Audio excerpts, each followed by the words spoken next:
എടാ എനിക്ക് അത്ര വലിയ വണ്ണമൊന്നും ഇല്ലടാ. ഞാൻ നടക്കുന്ന ഒരു വീഡിയോ ഇട്ട്, നടക്കാൻ പോയി തുടങ്ങിയെന്ന് പറഞ്ഞൊരു വീഡിയോ ഇട്ടെന്ന് പറഞ്ഞാൽ നിങ്ങൾ എന്നെ ഇട്ട് ഇങ്ങനെ ഇട്ട് പൊങ്കാലൊക്കെ ഇടല്ലേ? അത്ര വലിയ വണ്ണമായിട്ട് തോന്നുന്നുണ്ടോ? പിന്നെ ഇവിടെ എന്ന് വെച്ച് കഴിഞ്ഞാൽ നമ്മൾ ഫുൾ ടൈം ഫ്ലാറ്റിൽ തന്നെ ഇല്ല ഇരിക്കുക. ഫുഡ് അടിക്കുക, ഇരിക്കുക, തിന്നുക, കിടക്കുക, അതുമാത്രമല്ലേ ഉള്ളൂ, വേറെ ഒന്നും ഇല്ലല്ലോ. അപ്പോൾ അത് കാരണം നമ്മളൊരു എക്സസൈസ് ഇല്ല സംഭവം, ഫ്ലാറ്റിൽ തന്നെ ഇരിക്കുന്ന കാരണം. പിന്നെ ഇവിടെ ഇവൾമാരാണെങ്കിൽ നല്ല ഫുഡിൻ്റെ ആൾക്കാരാണ് വെച്ച് കഴിഞ്ഞാൽ നന്നായിട്ട് ഫുഡ് ഉണ്ടാക്കി വെക്കും, ഞാൻ എടുത്ത് തട്ടുകയും ചെയ്യും. അപ്പോൾ പിന്നെ നടക്കാൻ വേണ്ടിയിട്ട് ചുമ്മാ വൈകുന്നേരം നേരത്ത് ഒന്നിങ്ങനെ ഒരു 4 മനുഷ്യരെയൊക്കെ കണ്ട് ഒന്ന് കാറ്റൊക്കെ കൊണ്ട് ഒന്നിങ്ങനെ അങ്ങോട്ടും ഇങ്ങോട്ടും ഇങ്ങനെയൊക്കെ ഒന്ന് വായി നോക്കി നടക്കുമ്പോൾ ഒരു പ്രത്യേക ഫീലല്ലേ, അത് കാരണം നടക്കാറിറങ്ങിയതാണ് കേട്ടോ. പിന്നെ അതുമല്ല നടന്നിട്ടൊരു എനർജി കൂടുതൽ കിട്ടിയാൽ ഒരു സുഖമല്ലേ, അത് കാരണം. അപ്പം ഞാൻ പറഞ്ഞില്ലേ, ഇന്നലെ ഒരു വീഡിയോ ഇട്ടില്ലേ, ഇന്നലെ തൊട്ട് നടക്കാൻ ഇറങ്ങിയെന്ന് പറഞ്ഞിട്ട്. അപ്പം ഞാൻ ഇനി എല്ലാ ദിവസവും ഞാൻ നടക്കാൻ ഇറങ്ങും. ഈ ഉമ്മലസ ഫുള്ള് റൗണ്ട് അടിക്കും, എന്നും ഓരോ റൗണ്ട് അടിക്കും, അങ്ങനെ ചിന്തിച്ചു. വേറെ ഒരു കുഴപ്പമില്ല കേട്ടോ.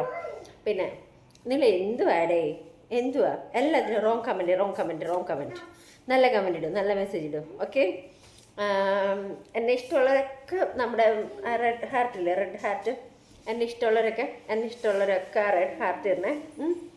പിന്നെ ഇഷ്ടമില്ലാത്തവർ എനിക്കൊന്നും ഇടണ്ട. ഓക്കെ, ചിത്രം തെളിയൊന്നും ഇടണ്ട, ഒന്നും ഇടണ്ട, അതിനേക്കാളും നല്ല ഒന്നും ഇടായിരിക്കുന്നതല്ലേ. പിന്നെ ഇഷ്ടമില്ലാത്തവരും ഉണ്ടെങ്കിലും റെഡ് ഹാർട്ട് വേണമെങ്കിൽ ഇട്ടോ, ഞാൻ എടുത്തിരിക്കുന്നു കേട്ടോ. പിന്നെ വേറെ എന്നാ ഉണ്ട് വിശേഷം?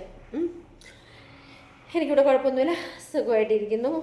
പിന്നെ ഞാൻ എപ്പോഴും ഇങ്ങനെ മെസ്സേജ് വേണ്ടിയിട്ട് തന്നെ അവിടെ കണ്ടു ഇവിടെ കണ്ടു എന്നൊക്കെ പറയുന്നേക്കാളും നല്ലത് നിങ്ങൾ തന്നെ നിങ്ങളെ ഇൻട്രൊഡ്യൂസ് ചെയ്തിട്ട് മെസ്സേജ് വിടുന്നതല്ലേ.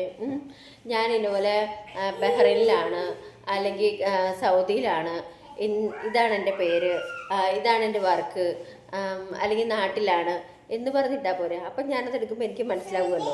ചുമ്മാ ഇങ്ങനെ ഹായിട്ട് എവിടെ വിശേഷ സുഖമാണ് അങ്ങനെയാണ് ഇങ്ങനെയാണെന്നൊക്കെ വെച്ച് കഴിഞ്ഞാൽ എനിക്ക് എങ്ങനെയാണ് മനസ്സിലാവുന്നത്. പിന്നെ ഒന്നാമത്തെ കാര്യം, നിങ്ങളുടെ കറക്റ്റ് പ്രൊഫൈൽ പോലും നിങ്ങളുടെ അല്ലായിരുന്നു, മറ്റുള്ളവരുടെ. എൻ്റെന്ന് പറഞ്ഞ് ഞാൻ കറക്റ്റാണ്, അതല്ല എൻ്റെ വീഡിയോ എൻ്റെ ഫോട്ടോ എല്ലാം കറക്റ്റായിട്ട് വന്നുകൊണ്ടിരിക്കുന്നത്. അതുപോലെ നിങ്ങൾ കറക്റ്റ് അല്ലല്ലോ. അപ്പം ഞാൻ എന്നാന്ന് പറഞ്ഞിട്ട് ഈ റിപ്ലൈ തരുന്നത്, എപ്പം നോക്കിയാലും അതെ മുടിഞ്ഞ ജാടയാണ്, റിപ്ലൈ തരത്തില്ല എന്നൊക്കെ പറഞ്ഞ് നിങ്ങൾക്ക് നാണമില്ലേ എന്നോട് ഇങ്ങനെ ജാടയാന്ന് പറയും? സത്യം പറഞ്ഞ് ഞാനുണ്ടല്ലോ, എനിക്ക് ഒരു ജാടാന്ന് പറഞ്ഞില്ല. ഞാൻ പുറത്ത് പോകുമ്പോൾ ആൾക്കാർ എനിക്ക് കുറേ മെസ്സേജ് വന്ന് കിടക്കണം ഞാൻ കണ്ടിട്ടുണ്ട്. ഞാൻ പുറത്ത് പോകുമ്പോൾ ചേച്ചിക്ക് എന്നാ ജാടയാ, ചേച്ചി ഒന്നും മിണ്ടിയില്ലോ കണ്ടില്ലോ എന്ന്. ഞാൻ വേറൊരു കാര്യം ചോദിച്ചോട്ടെ, നിങ്ങൾക്ക് എന്നെ അറിയാം, ഞാൻ വീഡിയോ എടുക്കുന്ന കാരണം എന്നെ അറിയാം. നിങ്ങൾ ആരാന്ന് വെച്ചാൽ എനിക്കറിയോ?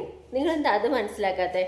നിങ്ങൾ വന്നിട്ട് ഇപ്പം ഇനി എന്നെ കാണാൻ നേരത്ത് ചേച്ചി ഞാൻ വീഡിയോ കാണാറുണ്ട്, ചേച്ചി ആണെങ്കിൽ ചേച്ചി, അനിയത്തി ആണെങ്കിൽ അനിയത്തി, ഫ്രണ്ടാണെങ്കിൽ ഫ്രണ്ട്.